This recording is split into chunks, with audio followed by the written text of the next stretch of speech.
hosted by RISD and Tech, which is one of RISD's new alumni affinity groups. And so I will allow Mike Neff, who's the other co-president of RISD and Tech, to introduce RISD and Tech and our mission. And we'll talk a little bit very briefly about what to expect in today's panel. And we'll have the panelists introduce themselves and we will get started. Thanks, Jonathan. Like Jonathan said, RISD and Tech is one of our affinity groups to organize us not around where we are, but around what we're interested in. It exists to support dialogue, connection, and support for alumni who are working in tech or who are interested in tech. We want to bring everyone together to talk about tech if they're interested. We've got 4 principles that we use to drive the programming for our group.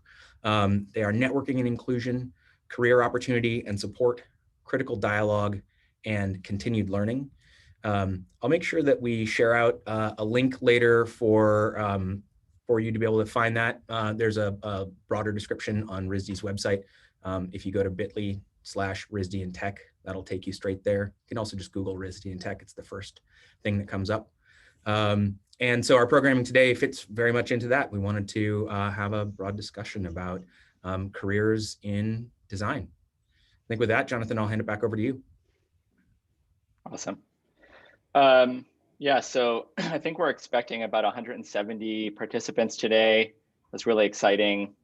About, I think half of those will be watching this recording after the fact. So we will send out videos to everybody. And I think about 50% or around 50% of the audience will be students and 50% are kind of industry professionals or alumni. So with that note, we will try to cover questions applicable to both audiences. And lastly, before we get started, I just want to say thank you for taking the time to join us and to help our affinity group grow its community around technology. And so, to really kick things off, I'll ask each panelist to introduce themselves briefly, maybe state where you've worked in the past, what you're currently up to these days. And I will start off with a kickoff question after we go through the introductions. So I can start. I'm Jonathan, as I mentioned, graphic design 09 RISD grad. I've done a lot of different things in product design, most recently managing some design teams at Cruise, where we were building self-driving cars, starting in San Francisco, eventually rolling out hopefully to the rest of the world in the future. And so that's been really exciting. If you are in the Bay Area, you can see the Cruise cars driving around by themselves. They're white and orange, so keep your eyes peeled for that. They're pretty cool.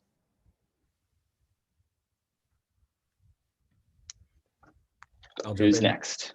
I'll jump in next. Hi, I'm Mike Neff. I am currently a design manager at User Testing, and I have had a career that spans product design as well as some other types of design and things that aren't even design. In the last few years, my career has been primarily focused on product design and research for tools for a variety of different disciplines like data science, engineering, and now user research, which is really exciting. Maybe I'll hand it over to April. Sure. Hi, everyone. My name is April. I'm currently a design manager at Google. I also went to RISD, class of 04 in graphic design. I've been at Google for about 8 years now. It was my first tech job. And before that, I spent about 8 years in advertising and branding. Jason, do you want to go next? Yeah, sure. Hi, my name is Jason. I'm a product designer at Facebook, where I've worked on a few different teams, but currently I focus on fundraising tools for people on Facebook and on Instagram. Today is Giving Tuesday, which is the biggest day of donations to nonprofits in the year in the US. And so if you've opened up Facebook or Instagram, there's a chance you've seen some of the stuff that I've been working on. And I will hand that over to Heather. Great. Hi, everyone. I'm Heather Phillips. I graduated from RISD in 2010 with my MFA in graphic design. Since then, I've spent the last decade working in-house as a designer and design leader at tech companies. And today I'm a design director at Slack, where I lead our platform team. Amazing. So as you can tell, we've assembled a pretty stellar group of panelists today, have lots of experience to share. Jason and I actually worked together at Facebook in the past. So happy to have you here, Jason. And so one quick kind of housekeeping note, you'll notice in the bottom right tab of your bottom bar, there's a Q&A tab or Q&A button. Feel free to use that to submit questions as we go through the discussion. And if relevant, I will interject the panel discussion with one of those questions, or we can save them for the end. So just to note that you can use that as a feature. And so where to start? We wanted to discuss today with this group of people, basically product design careers. This is not really going to be a conversation about people's companies or the future of AI, but really about the state of the product design discipline today and careers in product design.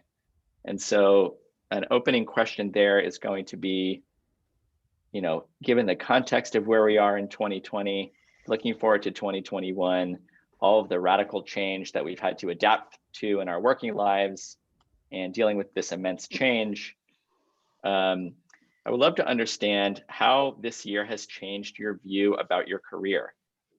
Has it changed your expectations for what you're going to do next?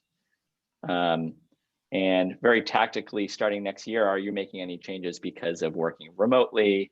And just curious to hear people's thoughts top of mind there to kick things off.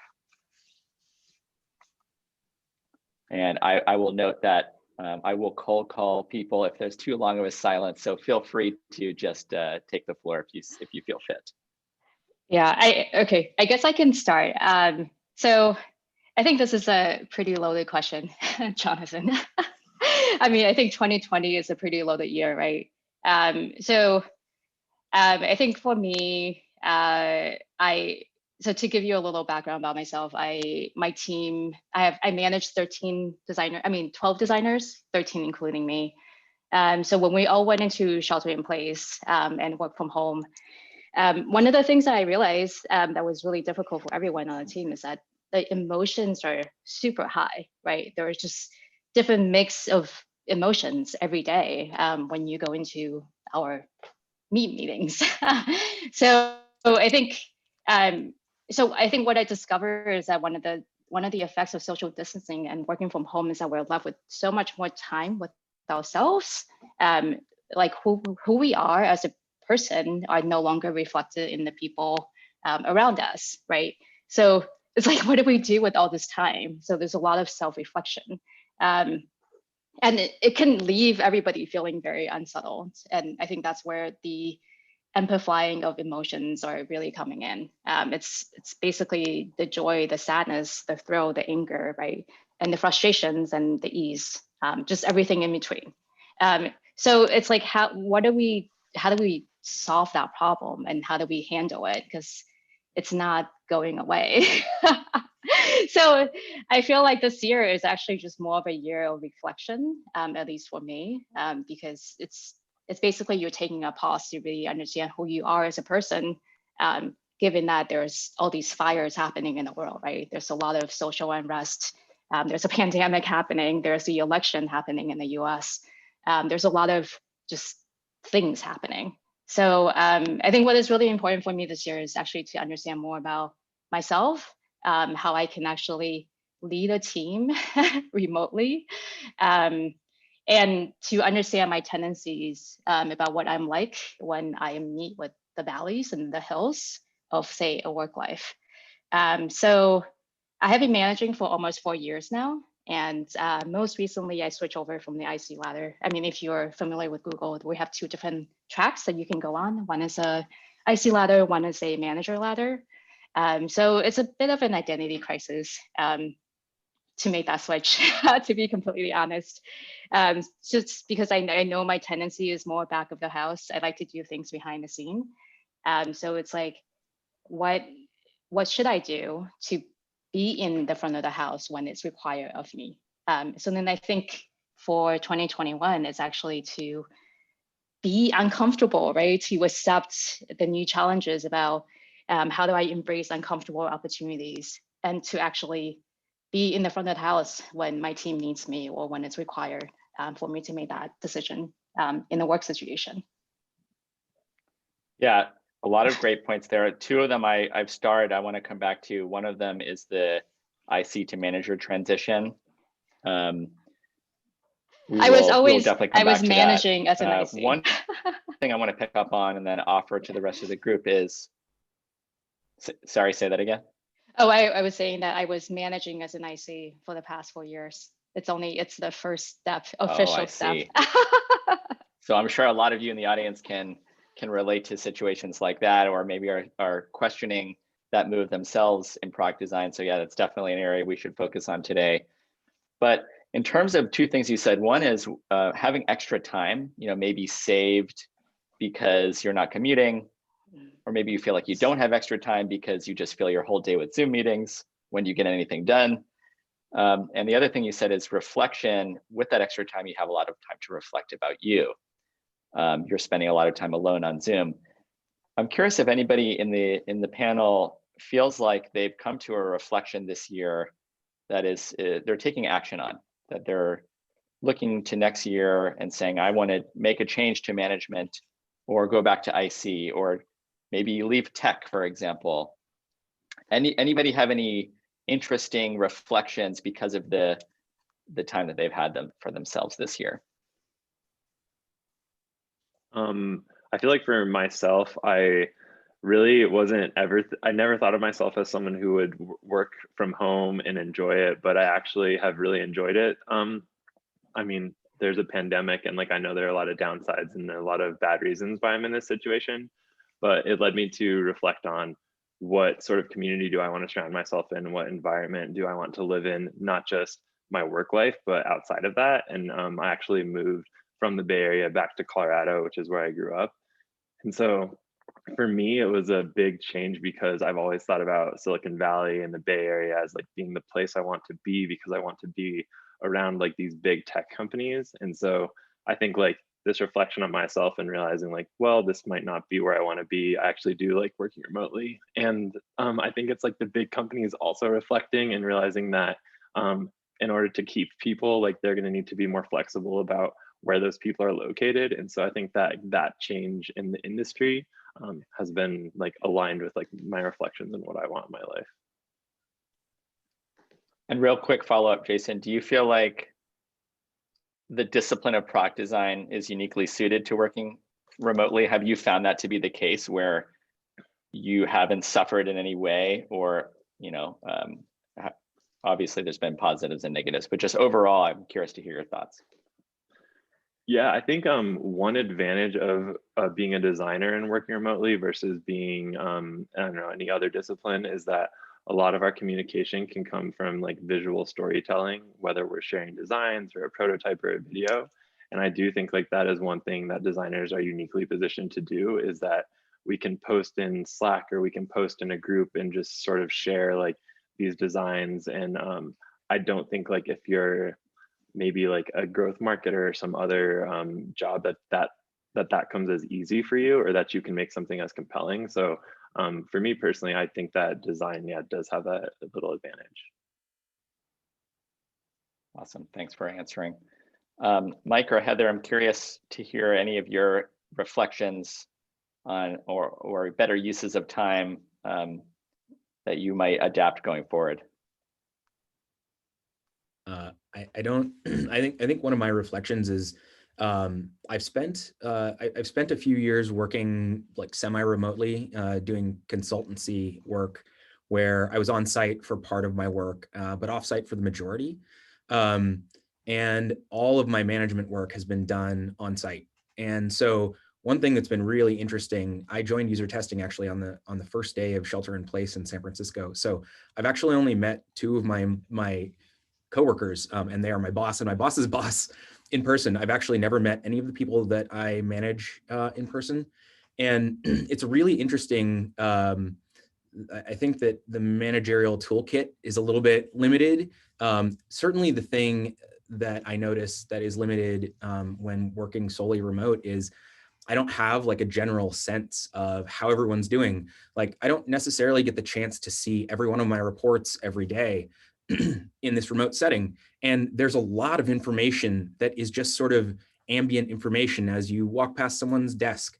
Are they there? Are they not? Are they working? Are they not? Are they smiling? Are they not? There's all of this additional information that we just don't get. And so while it's given me all kinds of new challenges that I actually really enjoy, and it's stretched me in a way that I didn't sort of expect to enjoy, to be managing folks remotely. I do miss being in person with folks because of the richness of just like humanity and how much information we give off just by being present. Yeah, I'll add on that. A lot of what Mike said really resonates in terms of just how much we will take for granted in being in a physical space with one another.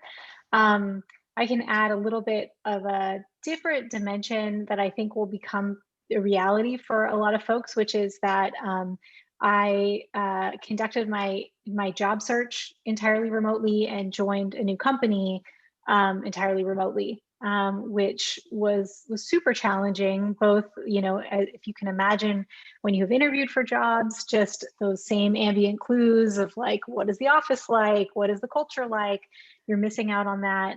And then I will say, it's just really forced me to refine my toolkit. So I think a lot, that was a factor in making a decision of what type of company to join. Like Slack is more present than ever in many folks' workflows. But I think you just have to be a lot more deliberate. So because you're not going to happen to pass someone in the hall or overhear a conversation, it's setting up those one-on-one meetings in advance. It's having recurring check-ins. It's you know, scheduling a virtual lunch, like some things that don't necessarily feel very natural, but trying to simulate some of those experiences that we would have in person. Definitely resonate with with those sentiments, Heather. And so I think that's a great transition, actually, because some of us, Heather, Mike, Jason, you know, we've gone through, you all have gone through some kind of career change this year, whether starting a new job or transitioning to a different city. And I want to spend about 10 minutes talking about career arcs. And, you know, this is going to be helpful, I think, both for the students in the audience, as well as any professional who's considering a change. But I'm curious, anybody who has something top of mind, what's been really influential and effective for you in kind of taking the career path that you've taken? You know, think about where you are today. What's one choice or one decision that you made that stands out to you? And would love for you to share that. And again, in the context of people maybe expecting to make changes, not just because of working remotely, but also because of where product design is needed today. You know, we've talked about healthcare in the news a lot. You know, obviously the politics is interesting. Stuff Jason's working on, like social good products. You know, product design is everywhere. And so as you think about building your careers and you look back on your own, what are things that have stood out as good decisions?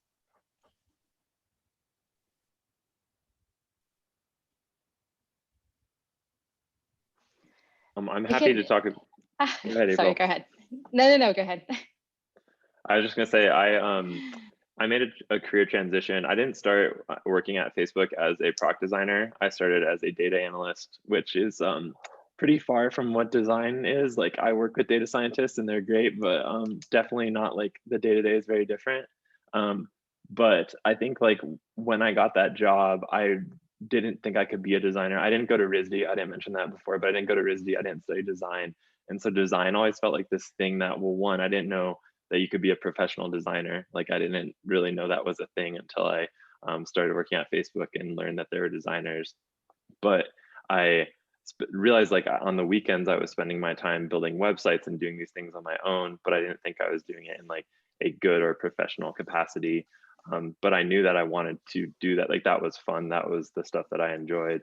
And one of the things that I started doing was just reaching out to people who were on this design team. And the design team at Facebook consists of product designers who do like UI design.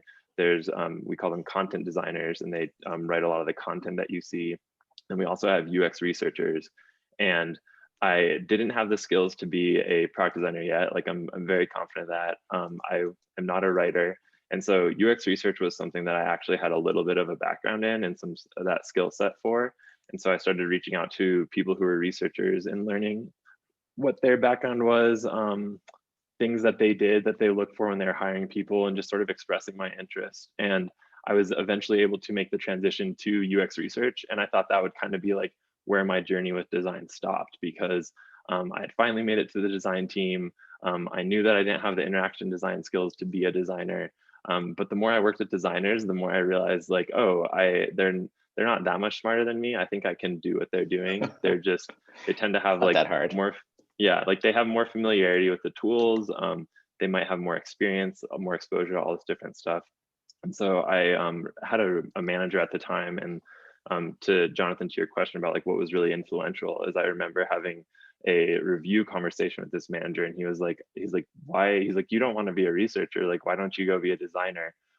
He could just kind of tell that that's what I wanted to do without me ever really bringing it up to him. And that was a real wake up call to me, where it's like, oh, wow, it's that obvious that I don't enjoy the research as much as I would being this designer. And so I think since during that conversation, we kind of talked about what's one thing I can do like this month to just like start pushing me in that direction. And I think I signed up for an Illustrator class online on Skillshare, which I don't use Illustrator really ever, but it was a good step in like improving my visual design skills. So that like goes back to like that super influential feedback that eventually led me to doing more design work on the weekends and talking to design managers, and eventually I was able to make the switch.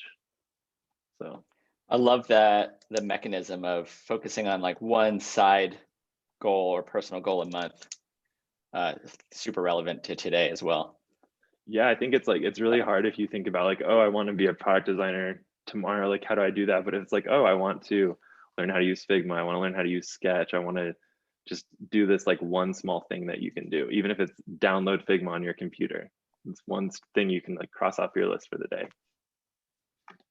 Love it. Yeah, I think I was going to say that I mentioned that I spent a good chunk, maybe half of my whole entire career in a total different industry, right? I didn't go into tech until much later.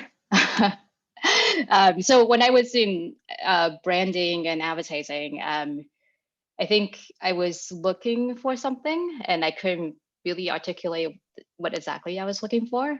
So I was that person that would spend a year and a half at a company and then go to another company, and I would jump around just looking for fulfillment, essentially. It wasn't until I had a conversation with another a friend of mine who was also a RISD grad. I think she was in grad school at the time, and then what she told me was, she was like, what are your values? Like, what is important to you?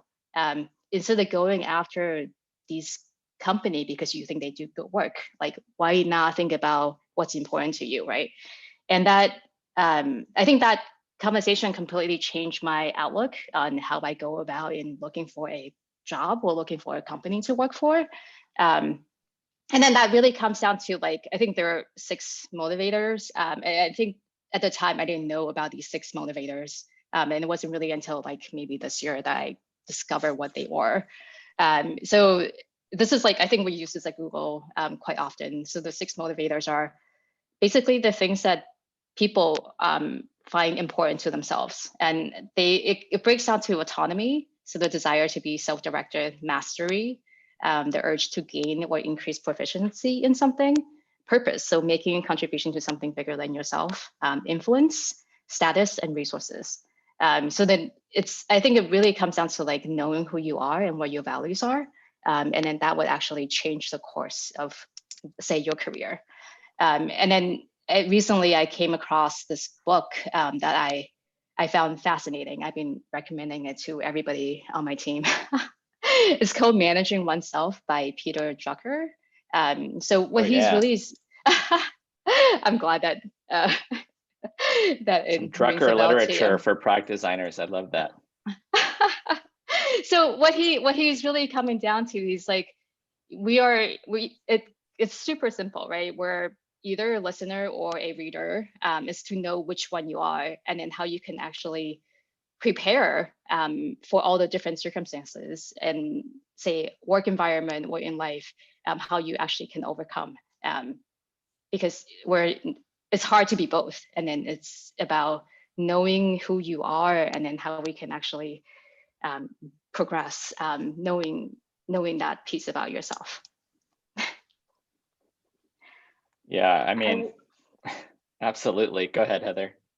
I was just gonna kind of build on that, because something that a theme I'm seeing, you know, things like in Jason's example, like the barrier felt like these skills that you needed to acquire to make this transition, and those skills are, you know, things that you can invest in, and a lot of skills are transferable. And then in April's example of kind of transitioning into tech, but making that based on something that is more kind of evergreen and constant, like your values, brought me to this point of just the industry changes so rapidly. And so my kind of, this is part advice, but part something I've learned, is like less focusing on those like specific skills or that specific title and things that are actually going to stay with you your whole career, which are, you know, problem solving skills or having like a learning or growth mindset. And those are things that you're going to be able to apply no matter what you do, because the industry is going to change. You know, just even the role of a product designer did not exist the same way it does today 10 years ago. Like that's not, you know, maybe they were called UX designers, or like that changes, and the expectations of that role has changed really dramatically. So there's skill, like Figma did not exist 10 years, you know, like there's things that you're going to have to adapt really rapidly throughout your whole career. So yes, you need to focus on those very tangible skills, but I think the things that you're going to continue to invest in and are going to pay dividends are things like knowing your values, knowing what kind of, how you learn best, continuing to invest in yourself, and communication skills and things that are actually going to stay with you much longer. And so I think that's something that we've all been forced to grapple with lately, is some of the things we relied on, we've had to adapt. And the kind of work landscape is changing. Yeah, and to take that one step further, I mean, I might ask all of you who are managers, but I very specifically look for that growth mindset when I am evaluating candidates. I find that it's one of the clearest indicators of someone who's going to succeed. And I've hired people who are really good designers, but didn't have that.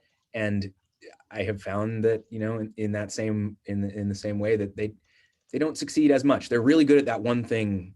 But as like work changes or the needs that the company has change, it's harder to then have them succeed in that new environment. And so, yeah, as a manager, it's like I find it super important.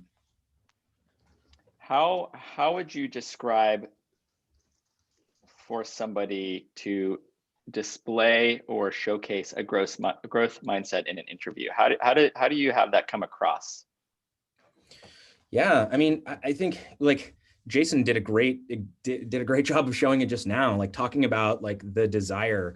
I feel like as you know, as someone walks through, say, like a case study portfolio piece, you know, talking about identifying the unknowns and then leading the team through discovery and helping clarify like what the landscape looks like before starting any sort of build phase.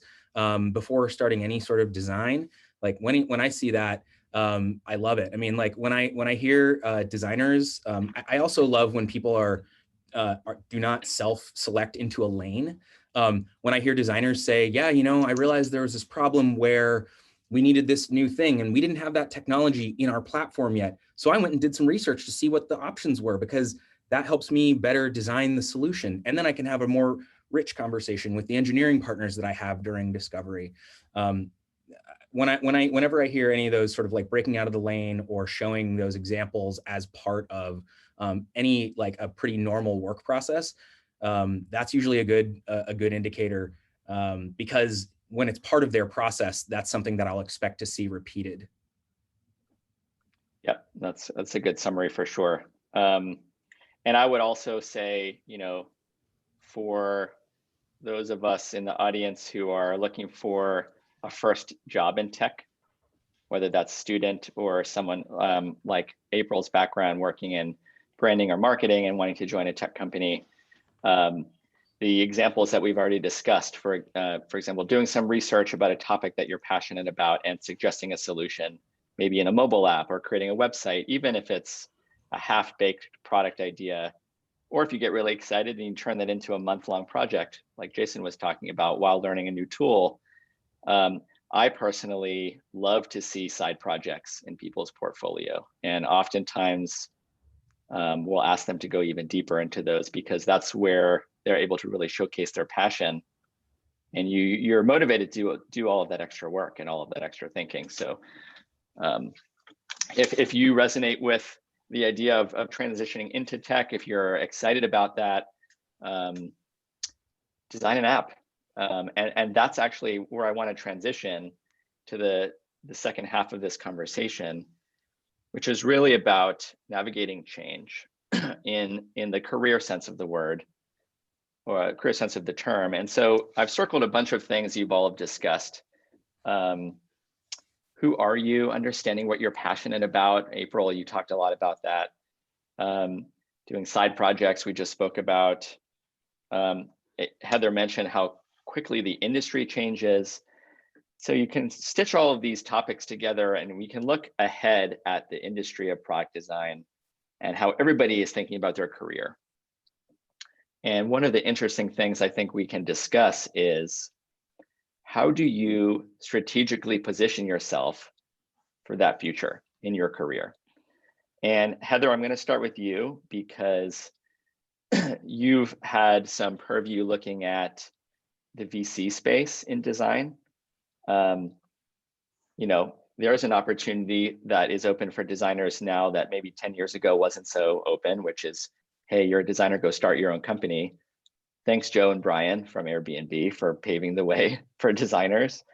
So you've had that experience working with startups and understanding all the different types of problem spaces they're focusing on, and what's getting funding. But now you work at a platform company, and you're on the platform team of that platform company.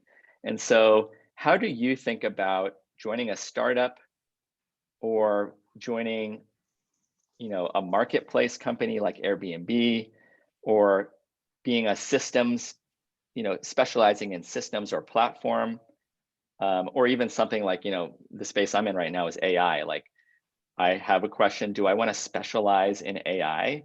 So it goes back to this age-old question of specialization versus design generalist. Anything interesting you would like to share there from your experience? Yeah, there's a lot to unpack there. Let's see. So for those who aren't familiar, VC is venture capital. And so typically, as Jonathan alluded to, I would say, 15 years ago, maybe, if you were, a couple of designers pitching venture capitalists on your idea, and it was going to be a design-focused product, and maybe you had a technical co-founder, but that was your focus.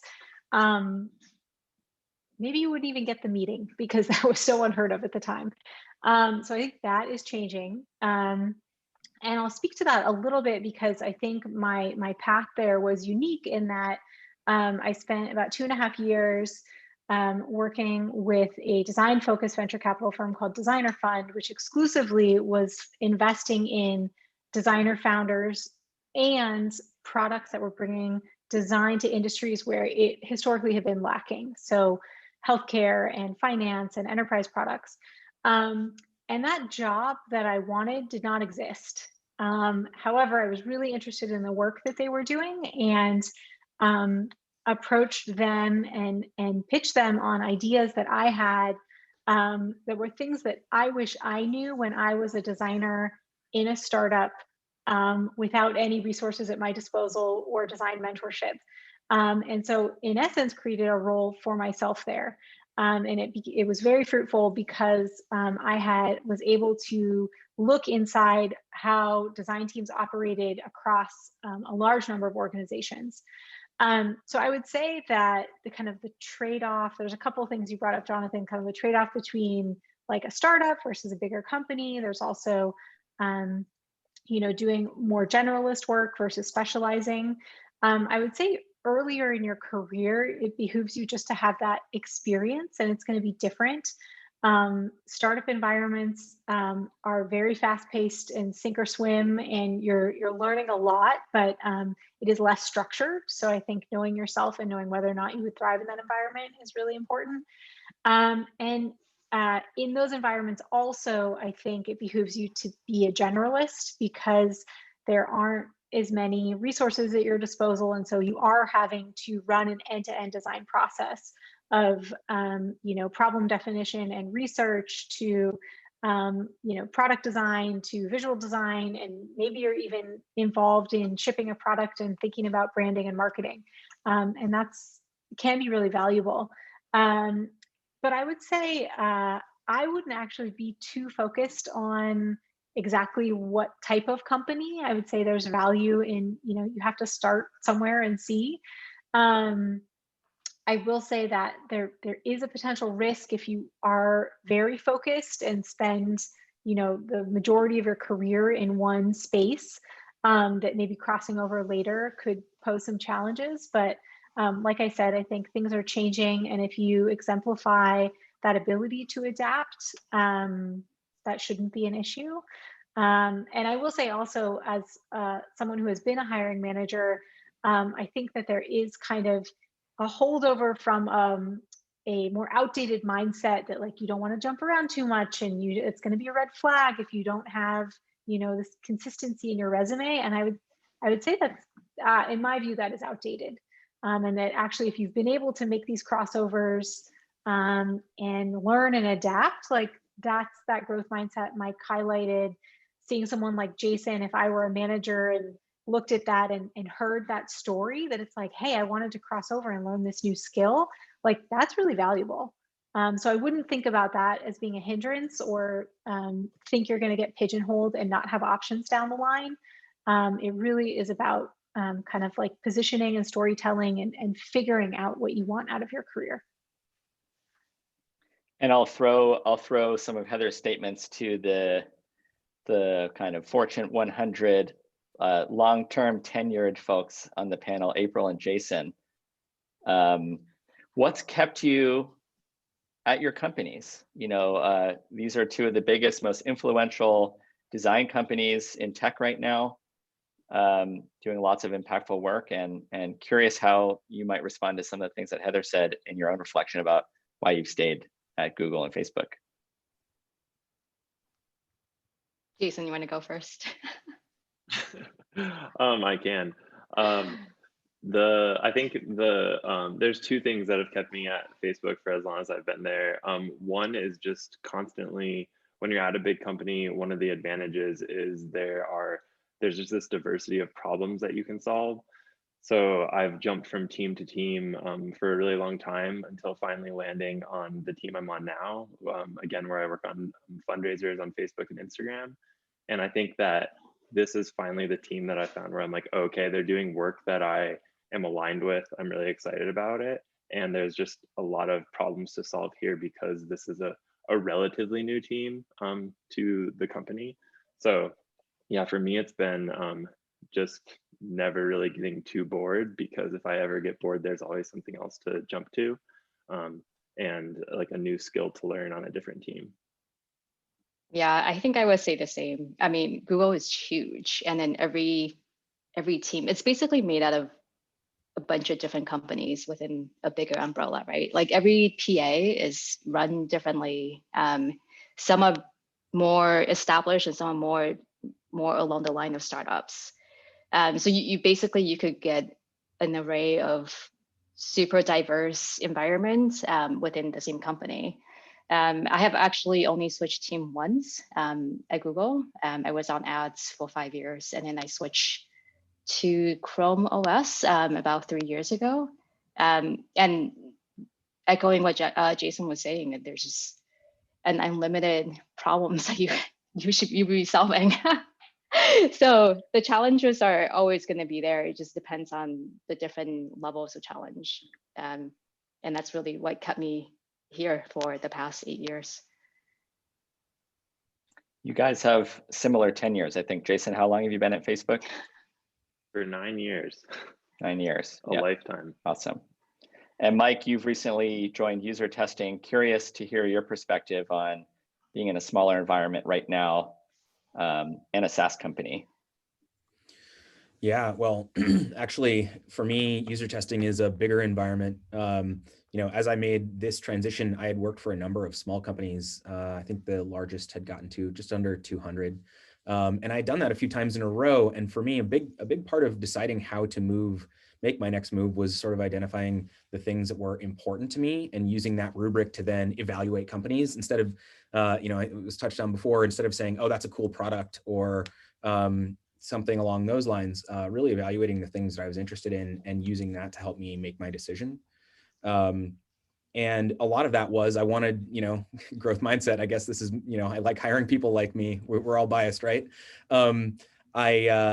I identified places where I wanted to grow. And for me, that was a larger company that, you know, seeing how larger companies operate, learning how to operate within them, managing larger teams, working with larger customers. Larger companies have larger customers, like in ways that smaller companies don't. And so, you know, for me, that was a big part of making that change, is just to continue to diversify my experience and grow.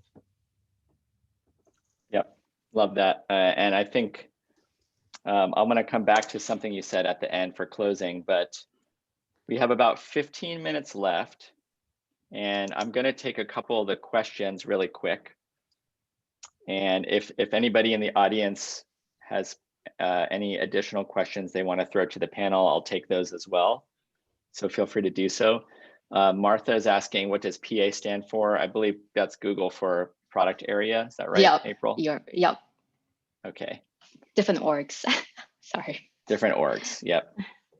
And we have a question here about the role of ethics in work and how ethics plays a role in being a designer. Great question, super relevant. And, you know, kind of related to what I was describing as the future, right? So if anyone wants to take a stab at that, feel free, but maybe package it with, where is ethical design really needed today? You know, I think you can say that as a blanket statement, but where is it, you know, where is a designer going to have a lot of impact thinking about ethics?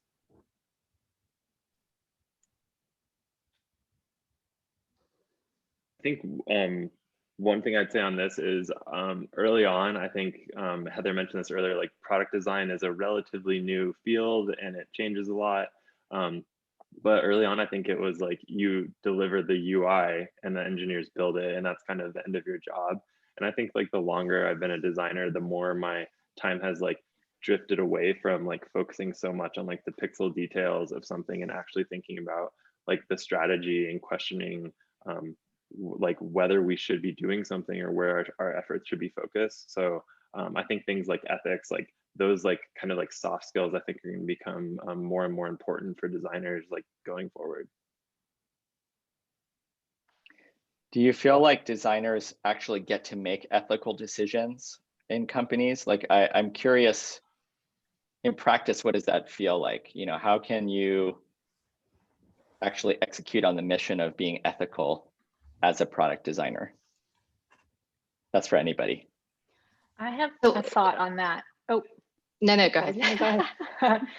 I was going to say just, I think designers we have a tool at our disposal, which is, even if you don't know if you can really elicit change, if you are asking those hard questions about, should we design this, or should we create, you know, should we be motivating users to interact with a feature in a certain way or whatever it may be.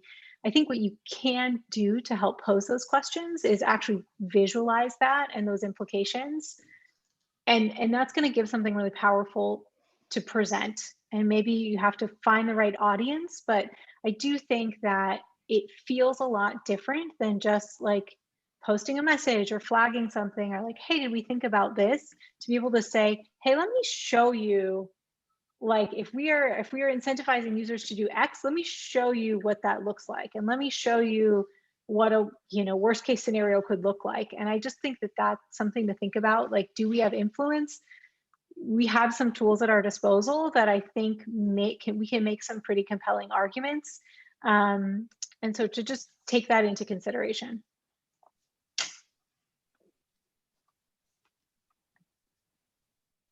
Yeah, I fully agree with that. I think that's really powerful. I know that at past companies I've worked on, and right now at Cruise, for example, for self-driving cars, there's a lot of ethical choices, a lot of famous examples around, do you tell the robot to veer off the road and risk passenger safety, or plow through an intersection and risk pedestrian safety?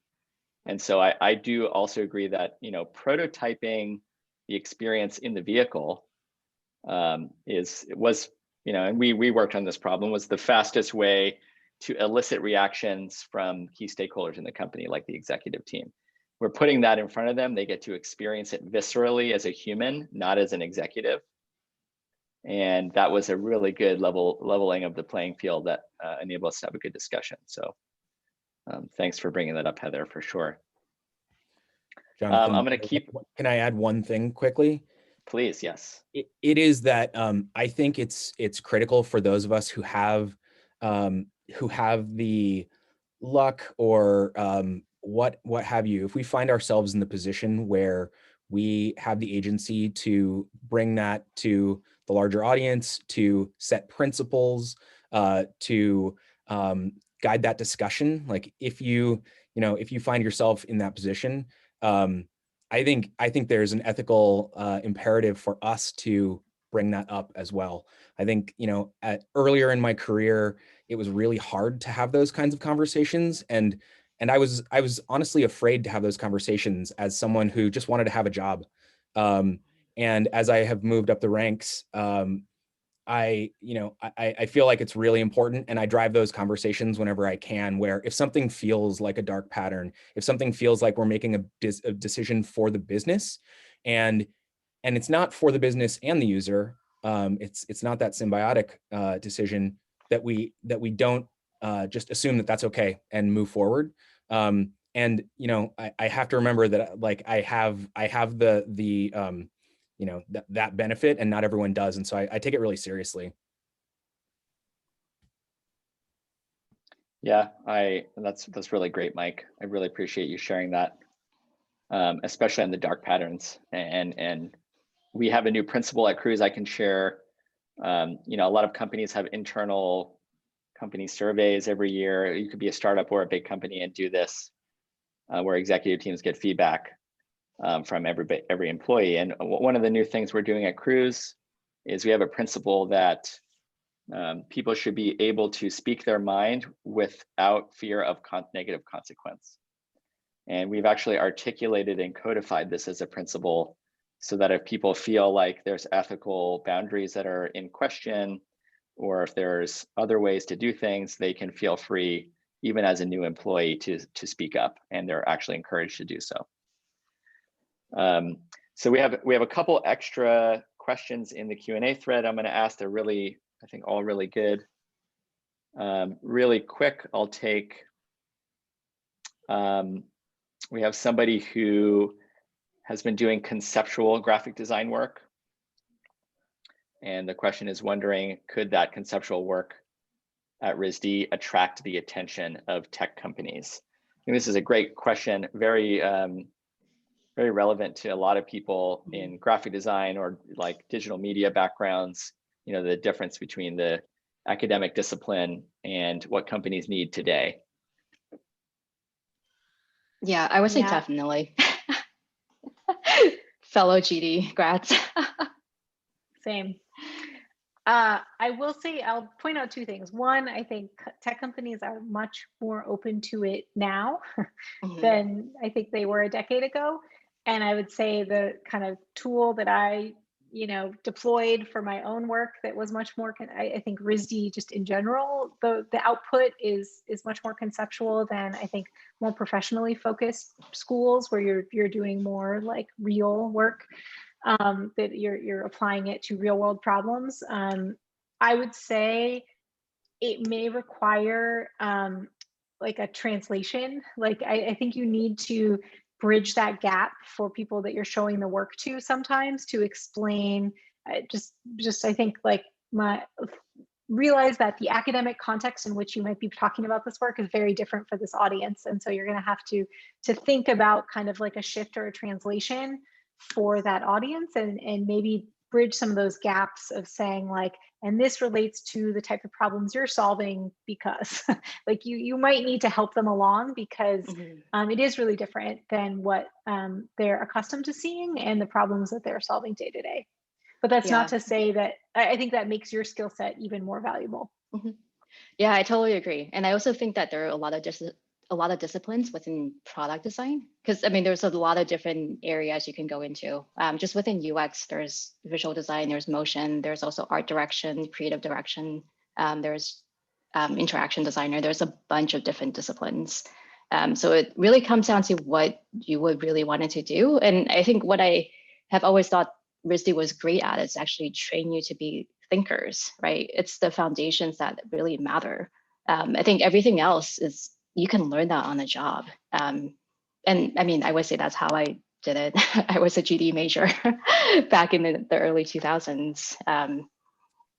So you mean you didn't share bookbinding with Google? I did share bookbinding and book design with at my like a few of my early job interviews. And I remember people actually would say, it's like, what's going on at RISD that all the grads are showing book design? I have to say, I do remember I wanted to be a book designer right after RISD. That's you're channeling all I'm not of us, alone. For this MFA graphic design student, I brought my printed bound thesis book to interviews, and they thought I was crazy. They were like, "What is this?" And I was like, "No, I made everything in this book." No, but then I think, I feel like a lot of those skills is actually, it can be easily, there are a lot of parallels that you can translate to like the day-to-day that I do now, right? I remember spending hours like trying to tile a like accordion book to make sure it's like perfectly bound. And then I would actually spend all night trying to make that perfection happen.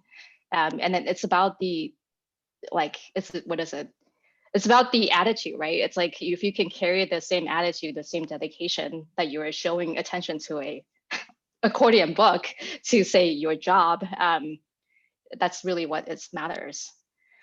Yeah, and that's a great underline for Heather's response around the translation piece that I feel like is often missing, where the translation there to tech is craft, which is very important, and you're going to need to speak to your craft skills. Just another comment on that translation piece. You can also use conceptual work without the translation of how it might solve impact for your company by just displaying it as technical acumen. For example, if you're working in a new medium like AR or VR.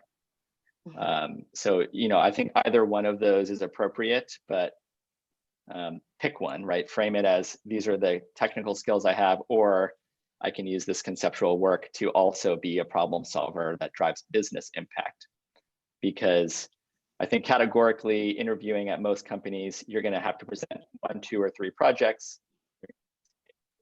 What the intention was, what the outcome was, how you had impact. And so very, very good point. We have another question we can answer quickly, I think.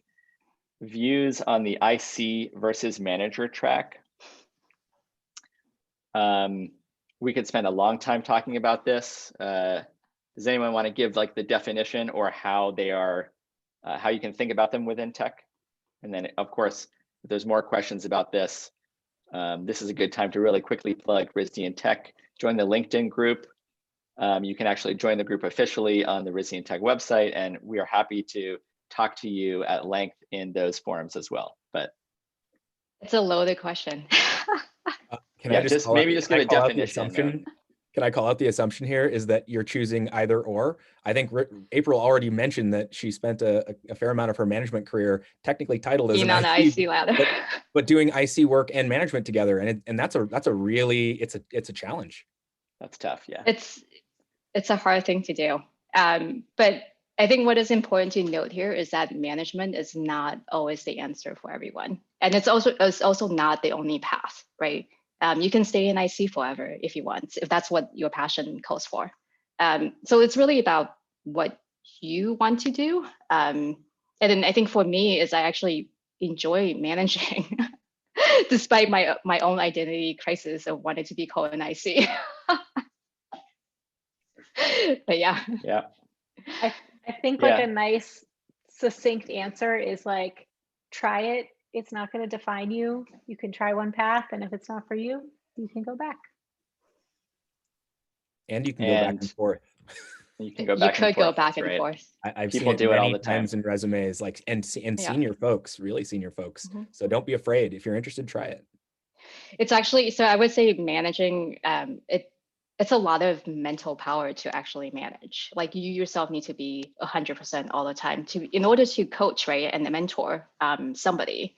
And I do see people get burned out sometimes. They just want to break from managing, so then they go back to being an IC. So like what Mike is saying, it's actually super doable and super common too for people to like step down as a manager. But yeah. Also, Jason, we've seen that a lot at Facebook, I think. Yeah, I think Very it's tons of people who want to try management end up wanting to go back to IC, other way around. Or if you're a manager and there's a project that you're just super passionate about, maybe you just feel compelled to go work on it and you have the skills. Like that happens all the time. Okay, we have one more question. We have 1 minute left. Maybe I'll end on this because it's kind of a fun tongue-in-cheek one. Does anyone have a strong opinion on the Social Dilemma Netflix documentary? Haven't seen it. Plausible deniability. I think the Queen's Gambit is a much better show. Yeah, watch the Queen's Gambit. We're just gonna end with recommendations round of Netflix recs. I think it's worth watching. I think it's one opinion, one side of a very complex ecosystem, just like politics is. Just take it with a grain of salt. I think there's some interesting snippets in there, but there's definitely a strong narrative. So that's my personal opinion. Okay, I'll leave everybody with, if you want to share one quick anecdote that the audience can take away with them about maybe the best piece of career advice that you've ever received. I can start. Mine is keep your contacts lukewarm. Someone said that to me once, like 15 years ago, and I was like, oh, what? Okay. And every 6 months, I email people that I've interviewed with, just, hey, what's up? Coffee. And that's definitely paid dividends for me in my career. So that's my advice. Great advice. I think for me is, I don't know if you remember this, Mike, but at the RISD commencement back in 2004, I think one of the speakers, it's not Chesky, he said a bunch of things. I don't remember his name. That was like 16 years ago. But he said something along the lines of like, if you stop creating, then you're a danger to yourself and you're a danger to society. Something about that really stayed with me. I think it's great because you can actually take out the creating and substitute it with whatever passion that you have, and it's actually true. So true. I think that was Dave Hickey. We got pretty good. Oh, is it? I think so. Far more better memory than me. I don't know. I could be wrong too. For me, Jonathan, one that really has stuck out to me is this sort of axiom of if you want a new role, go do the role. If you're doing the role, it's a lot harder for someone to tell you you can't have it. And so, I've sort of put that into practice as like when I want a promotion or something like that. I will take on work. I will be on the lookout for work that is the kind of work that is that next role for me, and actively seek it out. Have conversations with folks, even if I'm not finding it, about how those are the things that I'm interested in. There's a lot of power in just sort of telling your story to folks. People are really just naturally and innately helpful. And if they know what you're looking for, they'll help you find it. And that's been really powerful in my career. Love that. I'll share something kind of tactical to build on an example I used earlier that's been really helpful for me, especially in onboarding in a new role. Sorry, we've had some cat visitors. Done everything to not have like a toddler crash this panel, and lo and behold, we have 2 cats. I talked about bringing form to ideas. And so that's something that I think has been a really valuable tool for me. I've been onboarding in this new role at a new company, and it's a very technically focused team. And I don't identify as someone who is super technical, but I think what I'm bringing to the table is this beginner's mind to take these really technical concepts and try to translate them. It's just entertainment for you all. He's going to try to just jump candy on the top. tree. It's great. This is our closing act. And so something that I've done and found a lot of value in for my team is taking an idea and visualizing it, bringing form to it, like sketching a diagram and being like, is this what you mean? And once we have something we can all point at and like poke holes in, it just, it has yielded a lot of really valuable conversation. So I would say, use your skills to bring form to ideas, even when those ideas seem obvious, because if they don't, then that's how you're going to uncover it. I'm going to mute now. Thank you, Heather. Encore. Meet Omar, everyone. Heather, you stuck the landing too. Yeah, thank you, Heather. That was great. Jason, why don't you bring us home? We're a little over time, but curious if you've had anything to share. Yeah, real quickly. I was getting coffee with someone a couple of years ago who is also a designer, and one of the things they said that has really stuck with me was just this idea of having seasons of your life, and that's true for like your life outside of work and in work. And for me, like what it really means is it's okay to be like really hyper focused on something. Like, let's say you want a promotion, and like that might be like the season of your life that you're in at work that at that time, which might mean like you're working more, you're taking on more responsibility, things like that. But if you're over that and like it's time for something new, it's okay to let go of that and move on to something else. And so I think it's just been like for me, it's a beautiful reminder of like, you can move on from things. Like just because you make a decision doesn't mean you have to sit with it for the rest of your life. Like we were just talking about with like ICs who go to management and then managers who go back to IC, like it's okay to make a decision and find out that you were wrong or that it's time for something new, and then move on.